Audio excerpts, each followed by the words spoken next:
Bonjour à tous, bienvenue dans cette édition à la une de l'actualité de ce dimanche 25 août 2024.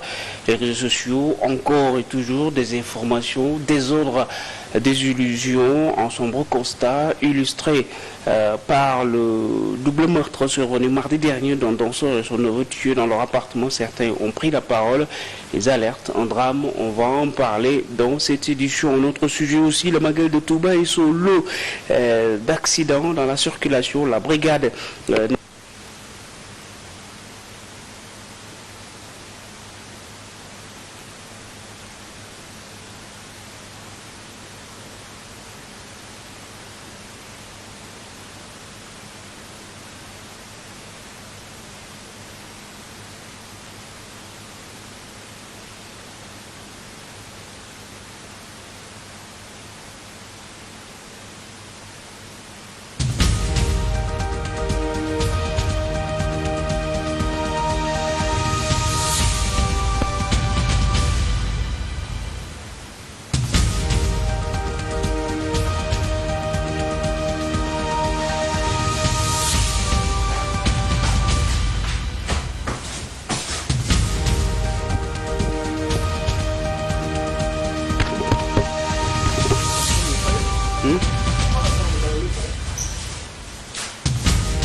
Bienvenue dans ce journal, je disais dans les titres, l'affaire du nouveau, à l'affaire du danseur tué à Piquet de Technopole Aziz Dabala. Les gendarmes de la brigade spéciale de Touba ont mis main sur un suspect. Plus tard, deux autres suspects ont également été interpellés pour le moment dans ce double meurtre survenu mardi dernier. 5 suspects au total sont entre les mains des enquêteurs et sont actuellement en garde à vue à Touba. On l'a dit, on a procédé aussi sur les réseaux sociaux. Les réseaux sociaux ont toujours été régulés. Les réseaux sociaux ont été toujours en voie chez les dirigeants. De nombreux questionnements, censure, liberté d'expression ou encore laisser la place à la désinformation. Des défis complexes pour les plateformes à la suite du double meurtre à Pékin. De nombreux contenus sur Internet ont été diffusés. Certains ont tiré la sonnette d'alarme. Récit de Moussa Mané. La régulation des réseaux sociaux a toujours été au centre des préoccupations de nombreux Sénégalais, aujourd'hui envoyés par des gens appelés influenceurs, aptes à débattre de toutes les questions d'actualité pour les réseaux avec des milliers de gens qui les suivent. Tout se dit, tout s'explique sans aucune certitude des fois sur cette affaire récente de double meurtre qui a fini par émouvoir presque tous les Sénégalais. On en a vu de toutes les couleurs. Savoir et prouver, deux choses totalement différentes, mais malheureusement, cela n'intéresse guère ces toutologues sur les réseaux sociaux. Une société en faillite selon Eliman Ahmedou Kane. Pour lui, il est temps d'agir car l'heure est grave. Il ajoute que n'importe qui publie ce qu'il veut dans l'ignorance totale des responsabilités pénales et du respect des droits des autres. Ainsi, il devient dès lors urgent, selon lui, d'aller vers une régulation stricte et même drastique des réseaux sociaux et programmes de télé et surtout renforcer les moyens institutionnels d'action, notamment la brigade des mœurs aussi sur le terrain de la prévention et de la cybercriminalité et de la lutte anti-drogue. Investir les lieux d'inscription sociaux des jeunes et assainir les endroits de rencontres privés. Protéger les familles vulnérables avec des programmes sociaux efficaces. Développer l'éducation populaire de proximité. Tout n'est pas net sur Internet, dit-on, et pas d'enquête, pas droit à la parole. Le message du Khalif lors de la cérémonie officielle du Magal de Touba pour assurer la cohésion sociale est bien accueilli par les fidèles et les invités. C'est également une occasion pour les députés comme Abdou Mbaké Barodoli ou bien Abou Mbaké, député de Wallou Sénégal, pour plaider en changement à Touba. Tous, en dépit de leur rang et grade, ont religieusement écouté les recommandations du khalife général des Mourides dévoilées au grand public par son porte-parole, Serigne Bass Abdou Khadre. Concernant le rôle des politiques dans la cohésion sociale, ces derniers acquiescent et promettent de s'y atteler, à commencer par l'Assemblée nationale. Le PDS a toujours œuvré et milite pour la paix parce que nous savons que tout se règle autour d'une table. Nous invitons tous les acteurs politiques à en faire de même. Les nouveaux gouvernants ont réitéré leurs engagements pour doter davantage la ville de Touba d'assainissement idoine, de même que l'hydraulique, entre autres, une mise en œuvre très attendue. Nous avons vu les efforts consentis par les autorités en place. La preuve, le président de la République est venu 3 fois à Touba. Pourquoi le khalife général laisse aux autorités le soin de dérouler comme ils l'entendent? Nous espérons que d'ici le prochain Magal, toutes ces problématiques seront résolues. Tous s'accordent et rappellent l'importance des familles religieuses pour un Sénégal émergent à tous les niveaux. Nous avons frôlé une situation sociale difficile. Heureusement que les efforts des familles religieuses conjugués à l'aide de Dieu, nous en sommes sortis indemnes. Nous allons rester sur toujours le Magal de Touba avec le comité d'organisation du Magal de Touba qui s'est félicité du déroulement de l'événement. À Touba, tout n'est pas parfait selon Abdoulaye Mbacké Gaïndé Fatma, président de la commission culture et communication du comité d'organisation du Grand Magal. Il confesse le bilan est plutôt satisfaisant. li nga xam ne sëriñ bi sasoon nañu ko def nañ suñu kéemtalaay kattan ba lépp loo xam ne bëggoon nañu ko tëral ko ci ay programme jëmbaloon ko sëriñ Bassirou mu ne lii mën nañu. Nous avons réussi à accomplir les exigences du khalife. Les autorités également ont respecté tous leurs engagements et toutes les autres organisations de même. Nous remercions tout le monde d'avoir participé de près ou de loin à la réussite du Grand Magal de Touba. Heureusement que la tombée de la pluie n'a pas trop impacté l'événement. Concernant l'accès à l'eau, nous avons eu quelques soucis. Cela s'explique par le nombre de pèlerins qui a explosé. Nous en sommes presque à 6 millions et quelques. 6 millions daje fa day am loo xam ne mënut a ñàkk ndax 6 millions ay bâche à eau ak citerne mënu leen.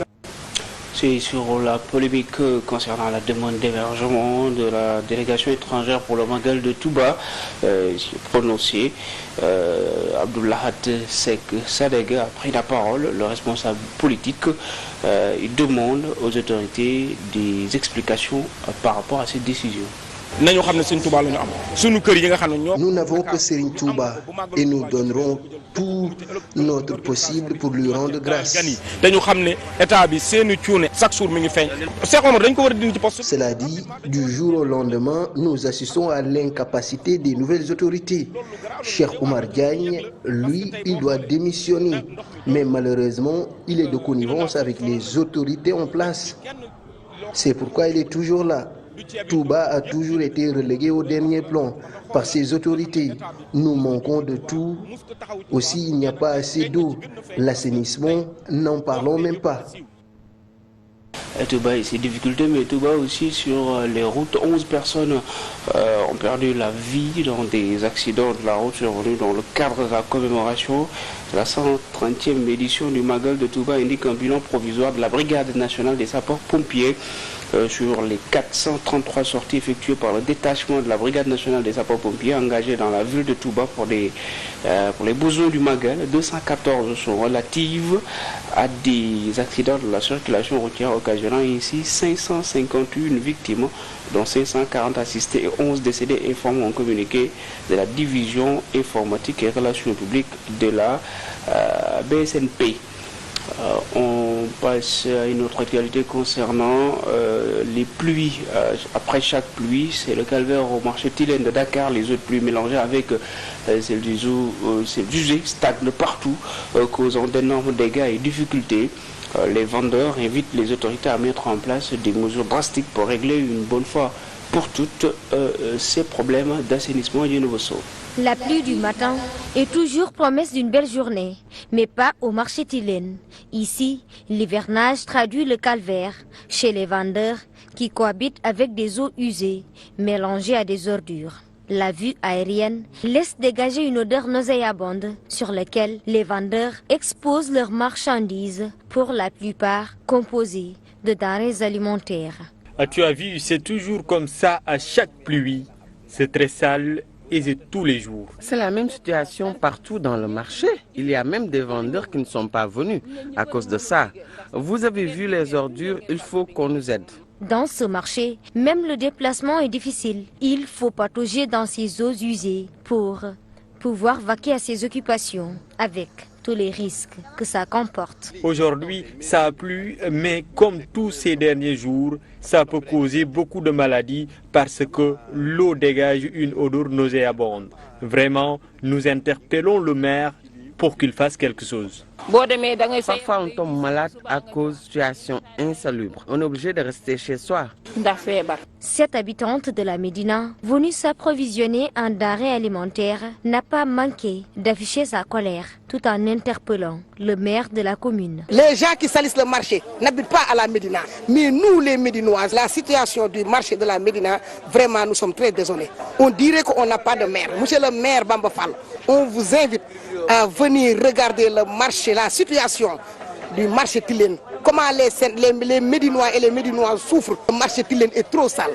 Le marché Tilène, c'est dégueulasse. C'est une menace pour la santé. Si beaucoup pointent du doigt les autorités, cette dame, elle, accuse certains vendeurs d'être à l'origine de cette situation. Il y a des tuyaux partout, mais c'est certains vendeurs qui les bouchent. L'eau ne passe pas et ça stagne dans leur place et ils l'ont fait exprès.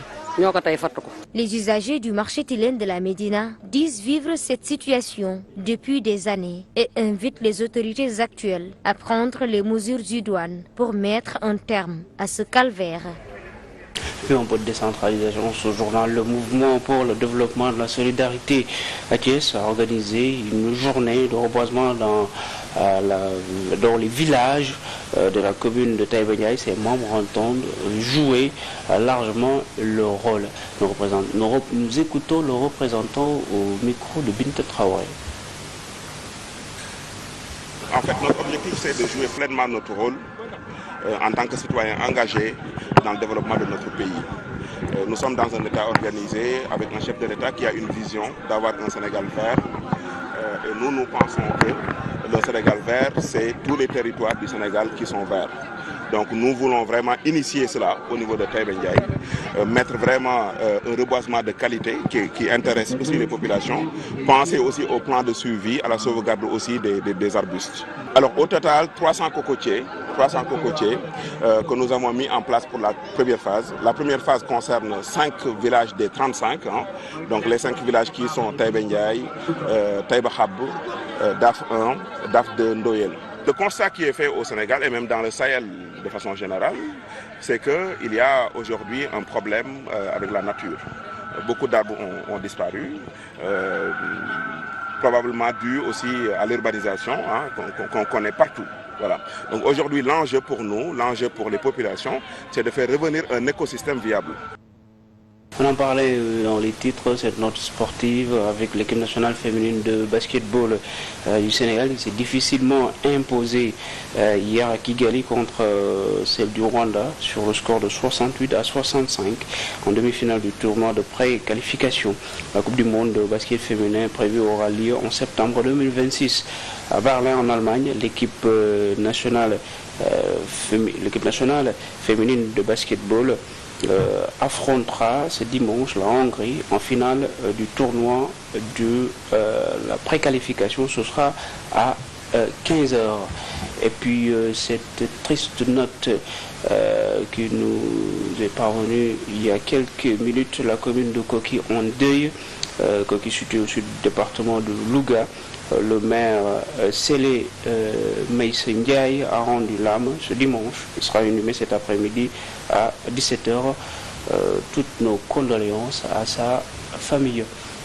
Mesdames et messieurs, c'était tout pour cette édition de 13h en français. Mais merci à vous de nous avoir regardé. 14h, je reviens pour vous livrer les infos en Wolof. À tout à l'heure.